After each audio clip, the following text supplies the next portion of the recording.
श्री शंकर शिक्षायतन वैदिक शोध संस्थान एवं केंद्रीय संस्कृत विश्वविद्यालय जयपुर परिसर के संयुक्त तत्वावधान में आयोजित राष्ट्रीय संगोष्ठी के इस सारस्वत सत्र के सभाध्यक्ष आचार्य संतोष कुमार मिश्र जी, सभी विशिष्ट वक्ता, कार्यक्रम के आयोजक एवं संचालक वृंद, सर्वप्रथम मैं आप आयोजकों के प्रति अपना आभार व्यक्त करना चाहती हूँ, जिन्होंने इतने महत्वपूर्ण विषय पर आयोजित संगोष्ठी में मुझे आमंत्रित किया। गीता भारतीय संस्कृति का अनुपम धर्मशास्त्र है। यद्यपि इसका मुख्य प्रतिपाद्य ज्ञान योग, कर्म योग एवं भक्ति योग है, तथापि इसमें धर्म, दर्शन, अध्यात्म तथा मानव प्रबंधन, आत्म प्रबंधन जैसे विषयों का विवेचन भी विस्तृत रूप से उपलब्ध होता है।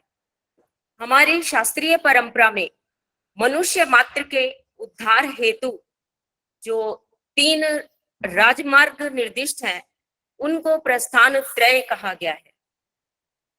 प्रस्थान त्रय तो मनुष्य मात्र के उद्धार हेतु इन 3 राजमार्गों का जो निर्देश किया, ये क्रमशः वैदिक प्रस्थान, दार्शनिक प्रस्थान तथा स्मार्त प्रस्थान कहे गए हैं। वैदिक प्रस्थान के अंतर्गत उपनिषद मान्य है, दार्शनिक प्रस्थान में ब्रह्म सूत्र हैं तथा स्मार्त प्रस्थान में श्रीमद् भगवद गीता सर्वोपरि गौरव ग्रंथ है। उपनिषदों में मंत्र हैं, ब्रह्म सूत्र में सूत्र हैं तथा भगवद गीता में श्लोक हैं। ये श्लोक भगवान की वाणी होने से मंत्र ही माने जाते हैं। थोड़ा आवाज नहीं है, मंत्र है। इन श्लोकों में अति गहन अर्थ भरा होने के कारण इनको सूत्र भी मान लिया गया है। उपनिषद अधिकारी साधकों के उपयोग के लिए है, ब्रह्म सूत्र विद्वानों के लिए है। केवल गीता ही एक ऐसा असाधारण ग्रंथ रत्न है, यह सभी के लिए उपादेय एवं हितैषी है। प्रस्थान त्रय में गीता का सर्वोपरि महत्व इसलिए है क्योंकि यह ग्रंथ किसी वाद को लेकर नहीं चला, अर्थात द्वैत, अद्वैत, विशिष्टाद्वैत, द्वैताद्वैत, विशुद्धाद्वैत, अचिंत्य, भेदाभेद आदि किसी भी बात को लेकर यह नहीं चला और किसी भी संप्रदाय के किसी एक सिद्धांत को लेकर यह नहीं चला। गीता का लक्ष्य तो यह है कि मनुष्य किसी भी वाद, मत अथवा सिद्धांत को मानने वाला हो, उसका प्रत्येक परिस्थिति में कल्याण ही होना चाहिए।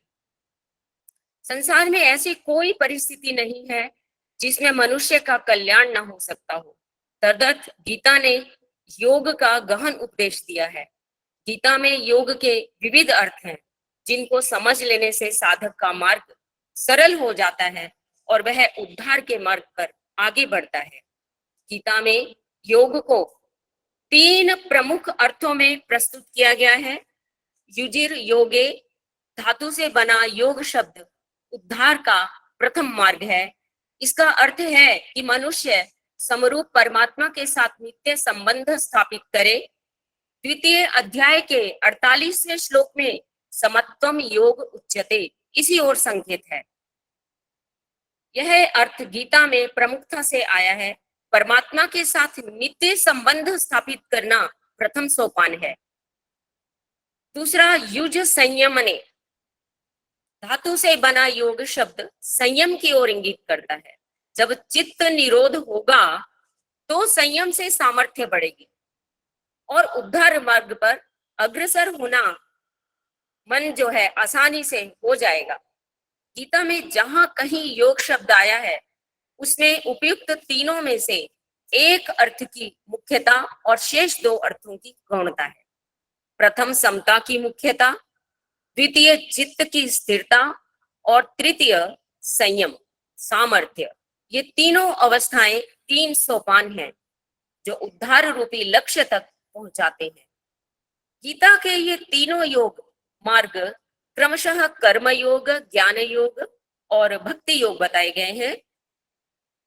स्थूल, सूक्ष्म और कारण, इन तीनों शरीरों का संसार के साथ अभिन्न संबंध है और इन तीनों को दूसरों की सेवा में लगा दें, यही कर्म योग है। स्वयं इनसे असंग होकर अपने स्वरूप में स्थित हो जाए, यह ज्ञान योग है। स्वयं भगवान में समर्पित हो जाएं, यह भक्ति योग है। इन तीनों योगों को सिद्ध करने के लिए मनुष्य को बल, ज्ञान और विश्वास, इन तीन क्षमताओं का विकास करना चाहिए। निस्वार्थ भाव से संसार की सेवा कर्म योग है। अपने स्वरूप को जानना ज्ञान योग है और भगवान के प्रति समर्पण भाव भक्ति योग है। प्रस्थान त्रय का गहन अध्ययन करने के पश्चात ही यह निष्कर्ष दिया जा रहा है कि गीता वस्तुतः सर्वशास्त्रमयी है। अतः गीता सुगीता कर्तव्या किम अन्यैः शास्त्र संग्रह, ये जो उक्ति है पूर्ण रूपेण सही है। इसमें साध्य, साधन, शैली तीनों का विवेचन है। कारण, करण सापेक्ष शैली एवं करण निरपेक्ष शैली, इन दोनों से साध्य की प्राप्ति हो जाती है, किंतु निरपेक्ष शैली से अपेक्षाकृत जल्दी हो जाती है। इसीलिए गीता में करण निरपेक्ष शैली को महत्व दिया गया है। इसलिए प्रस्थान त्रय में गीता को सर्वोपरि मानना समुचित ही प्रतीत होता है। वस्तुतः जैसा कि मैंने पहले कहा, गीता भारतीय संस्कृति का अनुपम धर्मशास्त्र है। उक्त संगोष्ठी पंडित मधुसूदन ओझा द्वारा प्रणीत विज्ञान भाष्य के एक भाग गीता नाम रहस्य पर विमर्श हेतु आयोजित की गई है और विभिन्न वक्ताओं ने इस विषय पर अपने अपने विचार भी अन्य लोग जो हैं प्रकट करेंगे।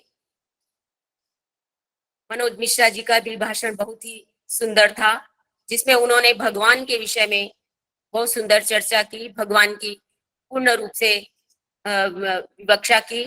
विद्या वाचस्पति ओझा जी ने कहा है कि गीता वास्तव में वेद मंत्रों को आधार बनाकर ही कुछ कह रही है।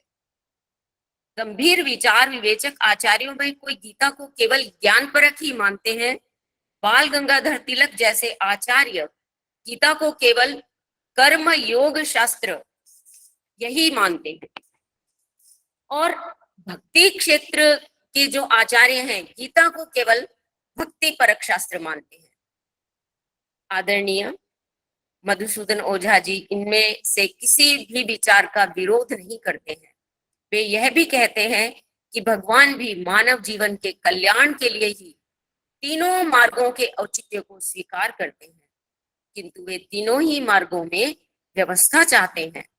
उनके द्वारा जो व्यवस्था बतलाई गई है वह यह है कि सब में बुद्धि योग का सन्निवेश करना अत्यावश्यक है।